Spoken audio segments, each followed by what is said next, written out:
So we've gotten quite a few new horror movies this year, and each horror movie claims to be doing something unique and something different. Come on, don't bullshit me. So that is usually my response to all of those claims, but I'm actually here to tell you that there is a horror movie out there that is actually doing something unique and something different. But the question is it any good? I'm Mike the Movie Misfit, and here is my review for Cuckoo, Cuckoo. Expect to get a few more of those during this review.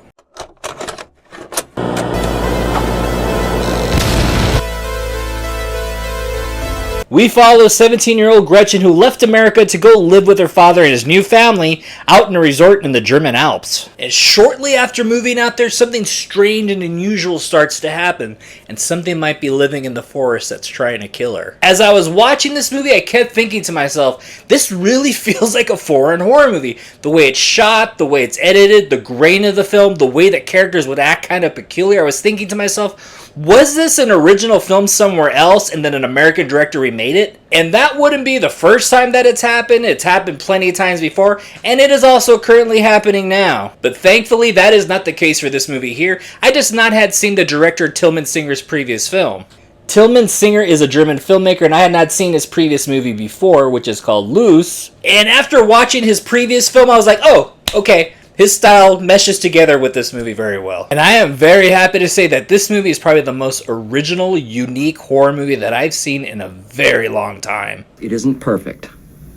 Our main character, Gretchen, played by Hunter Schafer, the first half of the film, she plays the typical teenager cliche, which is asshole, major asshole. Or the character's being extremely emo, and I'm getting really sick and tired of that cliche because I want to like the character, I want to care for the character, I want to take this journey with this character. But when your character's an annoying jerk, I just want to say this. Kids suck. As the story progresses, the character of Gretchen actually evolves, thankfully. For the first half of the movie, the director does a really good job of keeping the movie very mysterious, and you can kind of like interpret things how you like. But then the last half of the movie, Get the flip-flop shit on me! then the movie starts to over-explain. It starts telling you way too much, and the more it tells you, it kind of becomes laughable. And speaking of laughing, I couldn't control myself. I am such a goof. I've seen way too many movies. So there are quite a few times in this movie where Dan Stevens starts pulling out a flute. And every time he pulled that flute out, all I could think about was this. It's just a me thing. It's a problem that I have. I've seen way too many movies in my life, and there's so many random scenes rolling around in my head.